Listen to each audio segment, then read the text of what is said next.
999개의 팔을 지닌 소녀. 그녀가 태어났을 때 기형아에 익숙해질 대로 익숙해진 간호사들도 비명을 지르고 말았다. 때는 1987년 체르노빌 원전 사고로 인하여 초토화된 벨로루시의 어느 마을에서 일어난 일이었다. 아이는 999개의 팔을 지니고 있었다. 거의 완벽한 구형의 몸통, 그것에 방사형으로 조그마한 팔들이 마치 노래기의 발처럼 빼곡히 붙어 있었다.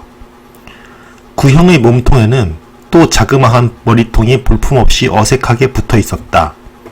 눈과 귀, 코는 없었고 오로지 입만 있었다. 그 입이라는 것도 정상인처럼 도도록한 입술이 감싸고 있는 것이 아닌 그저 하나의 크레바스에 가까웠다. 간호사들은 자기네들끼리 있을 때 이 아이를 거미소녀라고 불렀다. 그들은 당직을 설 때에도 그 아이를 보러 가기를 꺼렸다. 아이의 모습이 꿈에 나올까 두려울 정도로 끔찍했던 것이다. 그러나 그녀의 어머니 호뮤크는 이 아이를 대단히 사랑했다. 호뮤크는 아이의 이름을 손이라는 의미의 벨로루시어 루키아로 지었다.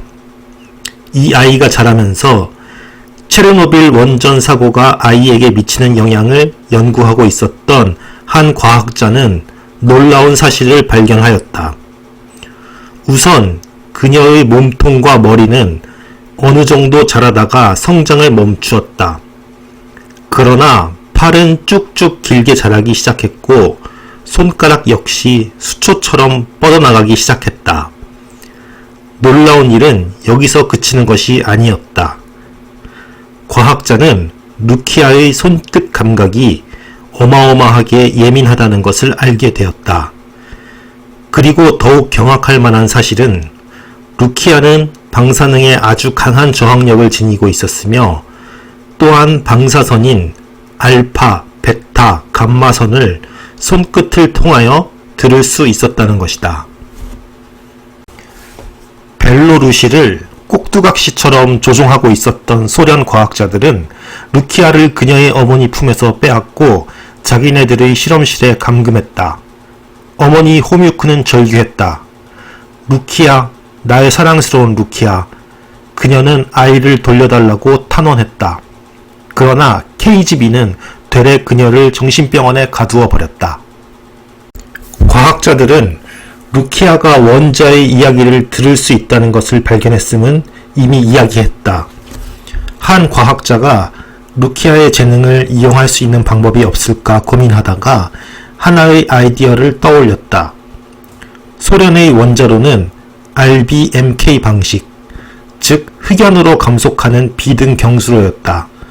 이는 체르노빌 사건에서 보여준 것처럼 위험천만한 방식의 원자로였다.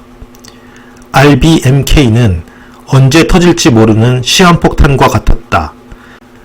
따라서 방사성 원자들의 매우 미묘한 움직임을 잘 캐치해야 했다.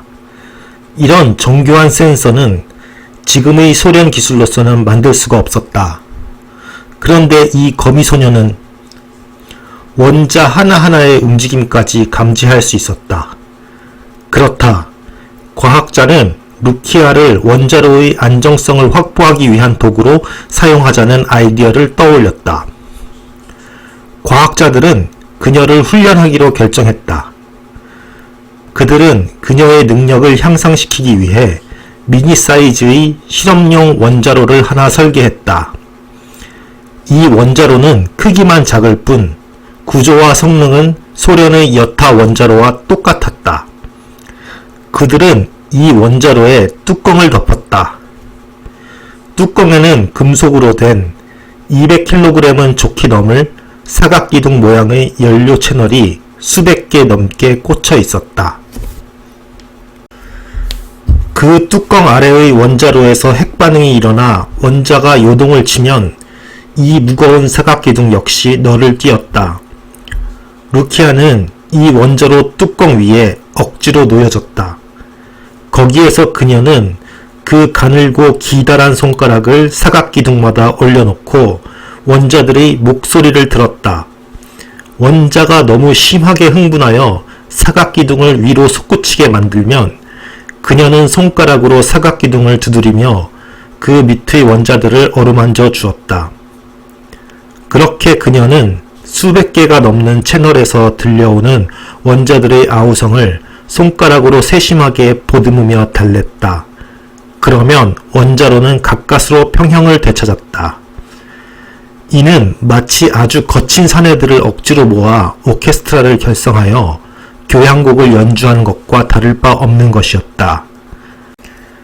마에스트로인 루키아는 이 거칠게 날뛰는 원자들을 잘 지휘하여 가까스로 원자로의 평형을 유지할 수 있었다. 사람, 아니 기형인간 하나가 이렇게 쓸모가 있다니. 과학자들은 나아가서 이 루키아를 생물학적으로 복제할 방법이 없을까 하는 생각을 하게 되었다. 만약 그녀와 닮은 개체의 양을 어느 정도 확보한다면 원자로마다 하나씩 배치하면 될 것이고, 만약 사고로 죽게 된다면 또 다른 개체를 배치하면 될 터였다. 그들은 생각했다. 뭐 어때? 어차피 인간이 아니고 차마 봐줄 수 없는 괴물인데. 과학자들은 이제 루키아를 정식 원자로로 발령냈다. 그곳에서 그녀는 수많은 연료 채널을 보듬으며 지휘를 하는 마에스트로로서 활약했다. 그러나 주기적으로 생물학자들이 들이닥쳐 그녀의 몸에서 피를 빼고 장기 조직을 떼어갔으며 이를 배양하려는 노력이 계속되었다. 루키아는 뭔가 심상치 않음을 깨달았다.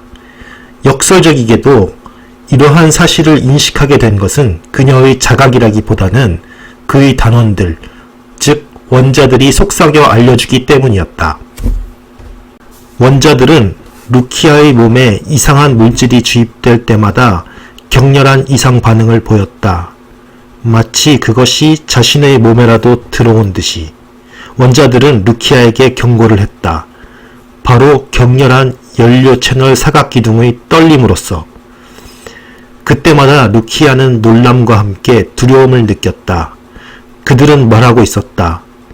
내게 위험이 닥쳤어, 루키아. 빨리 이곳을 벗어나야 해. 루키아는 그들의 외침을 애써 무시하고자 했다. 여기, 바로 여기 원자로 밖의 세상을 루키아는 알지 못했다. 그녀는 원자로를 떠나본 적이 없었다. 그런 사정을 잘 알고 있는 나의 단원들, 나의 원자들이 그녀를 이곳으로부터 떠나보내려 하고 있었다. 그녀는 울었다. 얘들아, 내가 뭘 잘못했다고 그러니? 이렇게 루키아가 울면 또 원자들은 잠잠해졌다.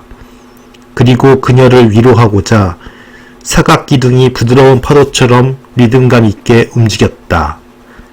그 잔잔한 리듬은 루키아에게는 자장가와 같았다. 잘 자라 우리 아가, 앞들과 뒷동산에. 그러던 어느 날 원자로로 새하얀 환자복을 입은 한 여인이 뛰어들어오는 긴급 사태가 발생했다. 발전소 직원들은 그녀를 필사적으로 제지했지만 그녀의 돌진을 막지는 못했다. 그녀는 루키아를 끌어안고 오열했다. 루키아, 내 새끼, 엄마가 왔단다. 빨리 여기를 탈출하자꾸나. 여기는 내가 있을 곳이 못돼. 호뮤크는 루키아의 긴 손에 입을 맞추었다.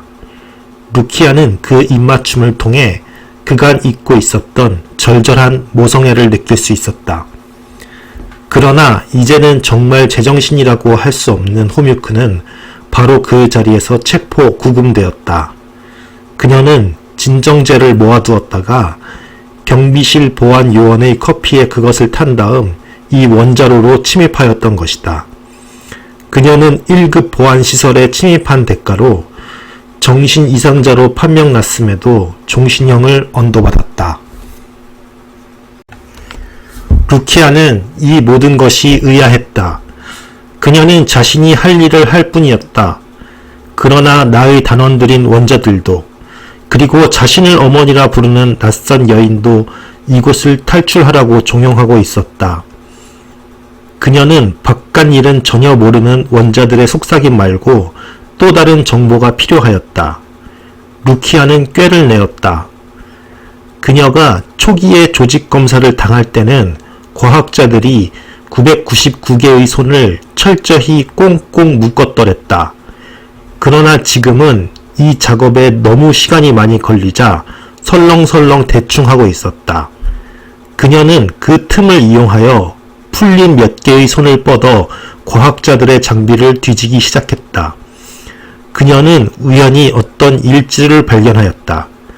그녀는 그것을 눈으로는 읽을 수 없었다. 사실 읽을 필요도 없었다. 일지를 더듬으면 잉크의 탄소 분자들이 알아서 그 내용을 그녀에게 전달해 주었기 때문이다. 그 일지에는 저간의 모든 사정이 담겨 있었다. 루키아가 태어난 경위, 어머니 호뮤크의 출산과 탄원, 감금, 그리고 과학자들이 자신을 이곳으로 데려온 이유, 그리고 그녀를 복제하여 원자로의 노예로 삼으려는 계획. 루키아는 엄청난 분노를 느꼈다. 자신은 체르노빌 사건의 희생자였다. 그런데 과학자, 기술자, 소련의 고위 관료들을 비롯한 많은 악당들이 이제 그녀에게 또 다른 희생을 요구하고 있었다. 그것으로도 모자라 심지어 그녀를 복제하여 억겁의 세월 영원한 희생양으로 삼으려는 계획을 지니고 있다니. 그녀는 이 정상적이라 불리는 인간들의 비정상성에 치를 떨었다. 그렇다. 그녀는 탈출해야만 했다. 이제 이유는 차고 넘쳤다. 그녀는 조용히 단원들 앞에 섰다. 그녀는 연료 채널의 사각기둥을 쓰다듬기 시작했다. 지휘가 시작된 것이다. 그녀의 마지막 교향곡, 베토벤의 제9번 교향곡의 합창이 시작되었다. 여러분, 저는 이제 저의 운명을 알았습니다. 저의 운명은 한 번도 저의 손에 쥐어진 적이 없습니다. 저는 999개의 팔을 지니고 있는데도 말이죠. 오늘 처음으로 저는 여러분께 부탁을 드리고 있습니다. 저를 탈출시켜 주십시오. 그리고 여러분의 힘을 제멋대로 이용하는 인간들에게 경고할 수 있는 기회를 주십시오. 원자로의 원자들이 조금씩 들끓었다. 제어실에 있는 기사들이 당황하기 시작했다. 아니, 이게 도대체 무슨 일이지? 제어봉이 다 삽입되어 있는데도 원자로가 가동되기 시작했어. 루키아는 흥분한 원자들을 달래듯이 연료 채널 기둥들을 부드럽게 쓰다듬기 시작했다. 평화를 염원하는 듯한 부드러운 베토벤 제9 교향곡 4악장의 아름다운 첼로 콘트라베이스의 콧노래 같았다. 여러분, 흥분하지 마세요. 저는 아무도 다치기를 원치 않습니다. 또다시 여러분이 분노하여 방사성 낙진을 세상에 뿌리는 걸 원치는 않아요. 만약 그런 것이라면 그냥 저를 이곳 여러분 곁에 있게 해주세요. 원자들은 기쁨의 요동을 쳤다. 이제 환희의 송가가 시작된 것이다. 원자들은 말했다. 괜찮아요, 루키아. 모든 것은 저희가 알아서 할 거예요. 루키아를 어머니께서 있는 곳으로 날려보내드릴 거예요. 낙하산처럼 당신의 그 많은 손을 활짝 펴고 활강해서 어머니 곁으로 가세요. 물론 감옥 안으로는 못 들어갈 거예요. 하지만 손을 뻗으면 충분히 창살 안으로 당신의 가는 손가락이 들어갈 거예요. 그렇게 해서 어머니의 말씀을 들으세요. 원자들은 일을 시작했다. 루키아는 몸을 움츠렸다. 연료 채널 기둥들이 요동을 치기 시작하더니 하나둘씩 뽑혀나가기 시작했다. 원자들이 무려 350kg이 넘는 기둥을 밀어내고 있었던 것이다. 원자들은 합심하여 출력을 높이고 원자로의 에너지를 올렸다. 기사들은 당황했다. 제2의 체르노빌 참사가 일어날지도 몰랐다. 연료 채널들의 기둥이 치솟아 오르면서 루키아를 저 먼 하늘로 밀어 올렸다. 하지만 곧 원자로는 다시 잠잠해졌다. 그들은 루키아와의 약속을 지킨 것이다. 원자로 기사들이 손수건으로 땀을 훔쳤다. 그들은 원자로가 폭주하다가 다시 잠잠해진 이유를 알 길이 없었다. 즉시 많은 과학자들이 원자로로 향했다. 모든 것이 제자리에 있었다. 단 하나, 루키아만 빼고. 루키아는 하늘을 날고 있다. 그녀는 체르노빌이 있는 프리피아트 상공의 방사성 원자들이 몸을 떠받쳐준 덕분에 하늘을 날 수 있었다. 그녀는 이제 어머니가 계신 수용소로 향하고 있다. 루키아는 어머니를 되찾고 서방으로 망명하여 반전 원자로 안전대책위원이 되어 인류의 복지를 크게 향상시켰다. 훗날 그 수용소에서 종신노동형을 살고 있었던 죄수 율리아나는 당시 풀풀 날려 내려왔던 루키아를 회상하면서 이런 증언을 했다. 놀랐어요. 동양 불교에는 그런 신이 있다면서요. 많은 팔을 지닌 수호천사. 뭐라더라. 아, 그래, 맞아요. 천수관음. 맞아요. 그녀는 마치 천수관음처럼 우리에게 내려왔어요.